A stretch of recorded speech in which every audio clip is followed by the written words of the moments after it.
Hello everyone, welcome to smart learn channel. आज की इस वीडियो में हम बात करेंगे सीडीपी के 30 क्वेश्चन करने वाले हैं जो दिसंबर 2021 के पेपर में आ रखे हैं। सारे क्वेश्चन ऑनलाइन सेट के हैं और देखते हैं आज जो 12 जनवरी को पेपर हुआ था, 12 जनवरी 2022 में उसका ऑनलाइन सेट है।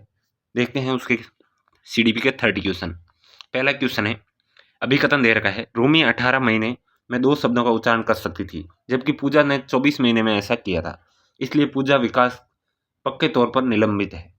नहीं, गलत हो सकता है, विकास निलंबित नहीं है। कारण, विकासात्मक प्रतिमान बच्चों के लिए निर्धारित लक्ष्यों की उपलब्धि के लिए सटीक आयु से सही भविष्यवाणी कर सकते हैं, सही भविष्यवाणी नहीं कर सकते। दोनों ही ऑप्शन गलत है, तो ए और आर दोनों गलत है। 4 नंबर ऑप्शन राइट हो जाएगा। आगे देखते हैं 2 नंबर क्वेश्चन, मध्य बाल्यावस्था का काल क्या है? मध्य बाल्यावस्था की अवधि जन्म से 5 वर्ष, जन्म से 8 वर्ष, 6 से 11 वर्ष और 11 से 11 वर्ष उसके अधिक। तो इसका राइट आंसर हो जाएगा 6 से 11 वर्ष मध्य बाल्यावस्था की काल है, यानी आयु। आगे देखते हैं 3 नंबर क्वेश्चन, 5 साल की बच्ची क्या कर सकती है? संभावित कारण, उनके प्रभावों की परिकल्पना करना, घटनाओं को वैज्ञानिक रूप से जांच करने के लिए जटिल प्रयोगों की योजना बनाना, प्रतीकात्मक और अमूर्त तर्कीकरण, अमूर्त तो हो गई कैसे, लक्ष्य निर्देशित व्यवहार और प्रतीकात्मक खेल की शुरुआत कर सकती है। 4 नंबर ऑप्शन राइट हो जाएगा। आगे देखते हैं 4 नंबर क्वेश्चन, खलजे का बच्चों को प्राथमिक सामाजिकरण के लिए जिम्मेदार है? स्कूल, धार्मिक संस्थान, जनसंचार के साधन, परिवार। 4 नंबर ऑप्शन राइट हो जाएगा। प्राथमिक सामाजिकरण की संस्था परिवार है। 4 नंबर ऑप्शन राइट हो जाएगा। आगे देखते हैं नेक्स्ट क्वेश्चन, पियाजे के सिद्धांत में वह प्रक्रिया जिसमें एक बच्चा नए अनुभव के बोध के लिए अपने स्कीमा में रूपांतरित और संशोधित करता है क्या कहलाता है? अनुकूलन, समायोजन, संरक्षण या केंद्रीकरण। तो इसका राइट आंसर हो जाएगा समायोजन करता है। रूपांतरित करता है और संशोधित करता है तो इसे समायोजन कहते हैं। आगे देखते हैं 6 नंबर क्वेश्चन, अस्पा आलू के एक चिप्स को देखकर कहती हैं तितली, जिन प्याजे के अनुसार इस प्रकार का प्रतीकात्मक विचार किस अवस्था की विशेषता है? संवेदी चालक अवस्था, पूर्व संक्रियात्मक अवस्था, मूर्त संक्रियात्मक अवस्था, अमूर्त संक्रियात्मक अवस्था। तो ये पूर्व संक्रियात्मक अवस्था के प्रतीकात्मक विचार है, प्रतीकात्मक विचार है। तो आलू के चिप्स को देखकर तितली कहती है। आगे देखते हैं 7 नंबर क्वेश्चन, इसमें क्या कह रहा है, लेव वाइगोस्की ने निम्नलिखित में से किन कारकों को बच्चों के संज्ञानात्मक विकास के लिए महत्वपूर्ण माने? संस्कृति को, बिल्कुल। भाषा को भी माना है। स्कीमा का गठन, उसमें बदलाव, ये तो पियाजे ना। उद्दीपन प्रक्रिया, संबंधों का निर्माण, नहीं। तो 1 और 2 ऑप्शन 1 नंबर में है, 1 नंबर राइट हो जाएगा लेव वाइगोस्की के अनुसार। आगे देखते हैं 8 नंबर क्वेश्चन, लेव वाइगोस्की का समाज शास्त्रीय सिद्धांत शिक्षण अधिगम के लिए किस पर बल देता है? पुरस्कार और सजा पर, नहीं। वेद और प्रत्यास्मरण पर, वेदन यानी बार बार प्रत्यास्मरण रटवाना, सहकर्मी बातचीत और पाठ यानी स्कैफोल्डिंग, समरूपों और कलन विधि के प्रयोग पर। तो इसका राइट आंसर हो जाएगा सहकर्मी बातचीत और पाठ यानी स्कैफोल्डिंग पर। आगे देखते हैं 9 नंबर क्वेश्चन, एक बाल केंद्रित कक्ष में शिक्षक की कोई भूमिका नहीं होती है, या एक निष्क्रिय भूमिका निभाता है, या अधिगम को बढ़ावा देने के लिए एक सहयोगात्मक कक्षा संस्कृति का निर्माण करता है, या कक्षा कक्ष में शिक्षक को निर्देश देने के लिए एक तानाशाह की भूमिका होती है। तानाशाह की भूमिका नहीं होती है। निष्क्रिय तो होगा तो बच्चे पढ़ेंगे कैसे? भूमिका नहीं होना, निष्क्रिय होना एक ही बात होगी। और अधिगम को बढ़ावा देने के लिए सहयोगात्मक कक्षा संस्कृति का निर्माण करता है शिक्षक बाल केंद्रित कक्षा में। तो 3 नंबर ऑप्शन राइट हो जाएगा। आगे देखते हैं 10 नंबर क्वेश्चन,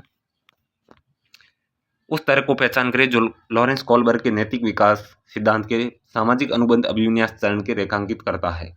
इसके बारे में, आदर्श पारस्परिकता की समझ, सामाजिक व्यवस्था सुनिश्चित करने के लिए नियम महत्वपूर्ण है, मानव उद्देश्यों को आगे बढ़ाने के लिए कानून और नियम लचीले उपकरण हैं, विवेक के स्वचुने हुए नैतिक सिद्धांत का द्वारा सही कार्यवाही को परिभाषित किया गया है। तो इसका राइट आंसर हो जाएगा मानव उद्देश्यों को आगे बढ़ाने के लिए कानून और नियम लचीले उपकरण हैं, ये सामाजिक अनुबंध अभिविन्यास चरण के रेखांकित करता है। आगे देखते हैं 11 नंबर क्वेश्चन, हार्वर्ड गार्डनर ने बहुबुद्धि सिद्धांत के अनुसार किस बुद्धि वाले व्यक्ति अमूर्त विचार के साथ कार्य करते हैं तथा प्रतीकों का हेरफेर और समस्या समाधान करते हैं? सृजनात्मकता वाले, स्थानिक बुद्धि वाले, तर्कशास्त्री, गणितीय, प्रकृतिवादी। तो सृजनात्मकता तो था ही नहीं, तर्कशास्त्री और गणितीय बुद्धि वाले करते हैं समस्या समाधान और प्रतीकों का हेरफेर। 3 नंबर ऑप्शन राइट हो जाएगा। आगे देखते हैं 12 नंबर क्वेश्चन, भारत में अधिकांश कक्षाएं बहुभाषी हैं और इसे शिक्षक द्वारा हर जगह के रूप में देखा जाना चाहिए, एक संसाधन के रूप में, एक बाधा के रूप में, एक बोझ के रूप में, या एक समस्या के रूप में? किस रूप में देखा जाना चाहिए? तो इसका राइट आंसर हो जाएगा एक संसाधन के रूप में देखना चाहिए, न कि बाधा और न कि बोझ या समस्या के रूप में देखना चाहिए। तो 1 नंबर ऑप्शन राइट हो जाएगा। 13 नंबर क्वेश्चन है, एक शिक्षक हमेशा लड़कों को फर्नीचर को हिलाने जैसे कार्य करने के लिए कहता है कि फर्नीचर को हिलाना है। लड़कियों को कक्षा को साफ सुथरा रखने के लिए ये धारणा उपयुक्त नहीं है, क्योंकि ये खलजिगा का उदाहरण है। जेंडर रूढ़िवादिता, जेंडर पहचान का, या जेंडर स्थिरता का, या जेंडर समानता को। तो ये जेंडर रूढ़िवादिता का उदाहरण है कि लड़कियां फर्नीचर हिलाना जैसा काम नहीं कर सकती है साफ सुथरा करने के लिए। ये धारणा उपयुक्त नहीं है, ये जेंडर रूढ़िवादिता का उदाहरण है। आगे देखते हैं, आकलन के संदर्भ में राष्ट्रीय शिक्षा नीति 2020 क्या प्रस्तावित करती है? विश्लेषण और आलोचनात्मक सोच जैसे उच्च क्रम के कौशलों का परीक्षण, बिल्कुल।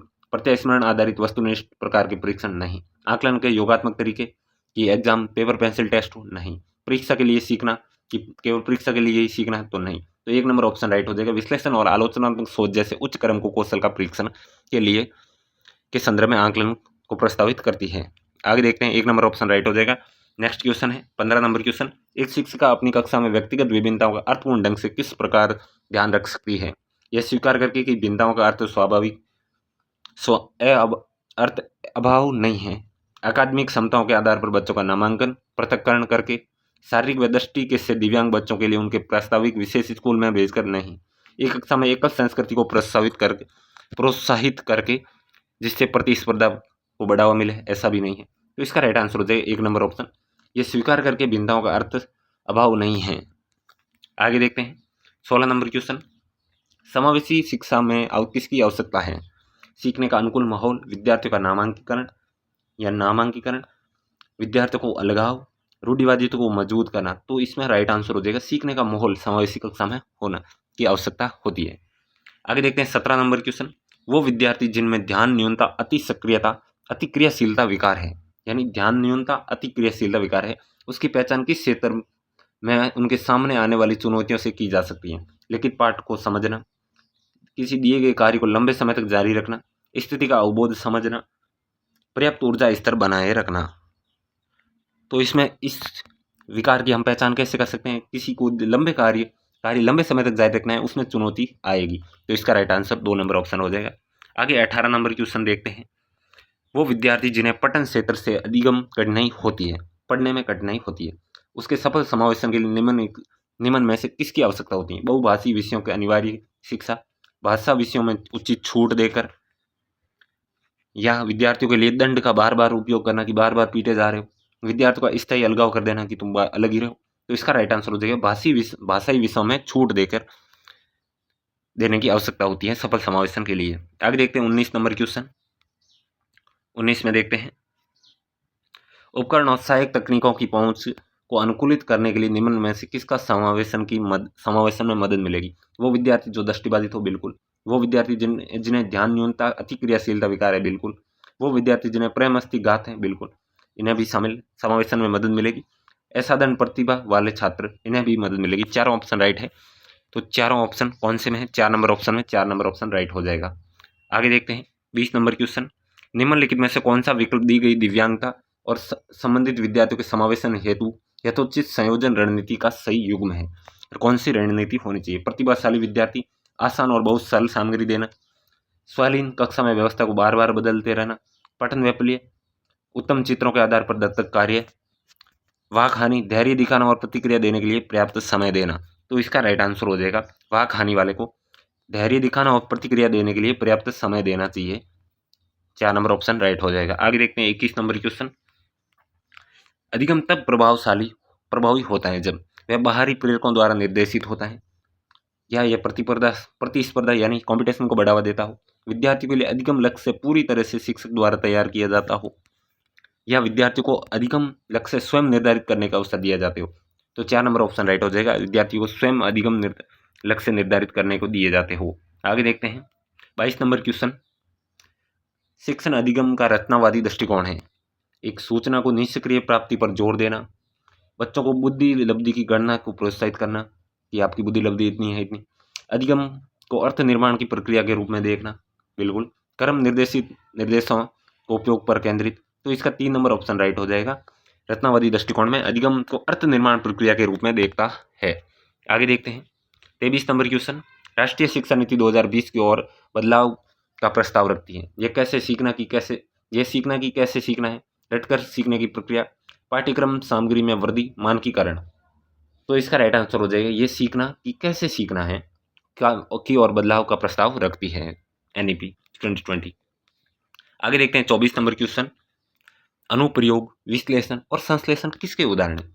एक तो अनुप्रयोग, विश्लेषण, संश्लेषण किसके उदाहरण हैं? उच्च क्रम चिंतन कौशल के, निचले क्रम के चिंतन कौशल के, घोषणात्मक ज्ञान के, प्रतिक्रियात्मक ज्ञान के, प्रक्रियात्मक ज्ञान के। तो इसका राइट आंसर हो जाएगा उच्च क्रम चिंतन कौशल है अनुप्रयोग, विश्लेषण और संश्लेषण। 25 नंबर क्वेश्चन देखते हैं, विद्यार्थियों द्वारा ग्रहण की गई वैकल्पिक धारणा को संबोधित करने के लिए निम्न में से क्या महत्वपूर्ण है? ऐसी परिस्थितियां बनाना जहां विद्यार्थी अपने विचार व्यक्त करने के लिए प्रतिबंधित महसूस करें। विषय वस्तु को शिक्षक केंद्रित शिक्षा शास्त्र के माध्यम से पढ़ाया जाना चाहिए? नहीं। ऐसी परिस्थितियां उत्पन्न करें जहां विद्यार्थी वैकल्पिक धारणा को व्यक्त कर सके। ठीक है, ये भी ठीक लग रहा है। अधिगम प्रतिक्रियाओं में विद्यार्थी को सामाजिक सांस्कृतिक संदर्भ की भूमिका की उपेक्षा करनी चाहिए, उपेक्षा नहीं करनी चाहिए। तो इसका राइट आंसर हो जाएगा ऐसी परिस्थितियां उत्पन्न करना जहां विद्यार्थी वैकल्पिक धारणाओं को व्यक्त कर सके। आगे देखते हैं 26 नंबर क्वेश्चन, निम्नलिखित में से किसे एक शिक्षिका द्वारा बढ़ावा दिया जाना चाहिए? महारत हासिल करने की दिशा उन्मुख लक्ष्य को, परिहार उन्मुख महारत लक्ष्य को, या प्रदर्शन की दिशा में उन्मुख लक्ष्य, या परिहार उन्मुख प्रदर्शन लक्ष्य, प्रदर्शन के लिए। तो इसका राइट आंसर हो जाएगा शिक्षिका को महारत हासिल करने की दिशा में उन्मुख लक्ष्य को बढ़ावा दिया जाना चाहिए एक शिक्षिका के द्वारा। 27 नंबर क्वेश्चन देखते हैं, एक शिक्षक को अपने शिक्षार्थियों में खल जगह की भावना पैदा करनी चाहिए, जुड़ाव की, बहिष्करण की, हीनता की, और आगे 4 नंबर ऑप्शन देखते हैं अलगाव की। तो इसका राइट आंसर हो जाएगा जुड़ाव की भावना पैदा करनी चाहिए एक शिक्षक को शिक्षार्थियों में। आगे देखते हैं 28 नंबर क्वेश्चन, अभिकथन दे रखा है, शिक्षकों को ऐसे प्रश्न पूछने चाहिए जो विद्यार्थियों को उनसे जो अधिगम की अपेक्षा की जाती है, जो कि वे पहले से जानते हैं, के बीच समझ स्थापित करने को सुसाध्य करे। तो बिल्कुल राइट है, ऐसे प्रश्न पूछने चाहिए जो अधिगम की अपेक्षा और उनके पहले से जानते हैं उनके बीच संबंध को स्थापित करने में सुसाध्य, यानी संबंध स्थापित कर पाए पूर्व ज्ञान में। कारण देर का पूर्व ज्ञान नई अवधारणाओं के अधिगम में कोई भूमिका नहीं निभाते, तो आर गलत है, बहुत बड़ी भूमिका निभाते हैं। तो ए सही आर गलत, 3 नंबर ऑप्शन राइट हो जाएगा, ए सही आर गलत, ए सही आर गलत। आगे देखते हैं नेक्स्ट क्वेश्चन, सेकंड लास्ट, निम्नलिखित में से कौन सा प्रेरणा के स्रोत और प्रेरणा के प्रकार का सही मिलाप युग्म है, यानी सही मिलान है? दंड से बचाव आंतरिक प्रेरणा, नकद पुरस्कार आंतरिक प्रेरणा, जिज्ञासा बाहरी प्रेरणा, रुचि आंतरिक प्रेरणा। तो इसका बिल्कुल राइट आंसर हो जाएगा रुचि होती है वो आंतरिक प्रेरणा होती है, जिज्ञासा भी बाहरी प्रेरणा नहीं है, जिज्ञासा भी आंतरिक प्रेरणा है। नकद पुरस्कार ये बाह्य प्रेरणा है, दंड से बचाव ये भी बाह्य प्रेरणा होती। तो 4 नंबर ऑप्शन राइट हो जाएगा, सही ऑप्शन मिलान दे रखा है। आगे देखते हैं लास्ट क्वेश्चन आज का, प्रभावी अधिगम हेतु दिशा निर्देश के लिए प्रारंभिक बिंदु क्या होना चाहिए? निर्देश के लिए असफलता का डर पैदा करना होता, बच्चों को सामाजिक सांस्कृतिक परिप्रेक्ष्य होना चाहिए, सफलता के लिए इनाम प्रारंभिक बिंदु नहीं होना चाहिए, प्रतिस्पर्धा कॉम्पिटिशन की भावना नहीं होनी चाहिए। तो 3 नंबर ऑप्शन हो जाएगा, बच्चों का सामाजिक सांस्कृतिक परिप्रेक्ष्य प्रारंभिक बिंदु होना चाहिए। ये थे 30 क्वेश्चन, ये बहुत ही इंपॉर्टेंट रहने वाले हैं जुलाई 2024 में जो एग्जाम होने वाला है, पेपर 1 के लिए, पेपर 2 के लिए, दोनों के लिए। तो इन्हें बहुत ही अच्छे से देख लें, और इनमें से क्वेश्चन रिपीट होने के बहुत अधिक चांस रहते हैं। तो वीडियो को लाइक कर देना, चैनल को सब्सक्राइब कर देना, ज़्यादा से ज़्यादा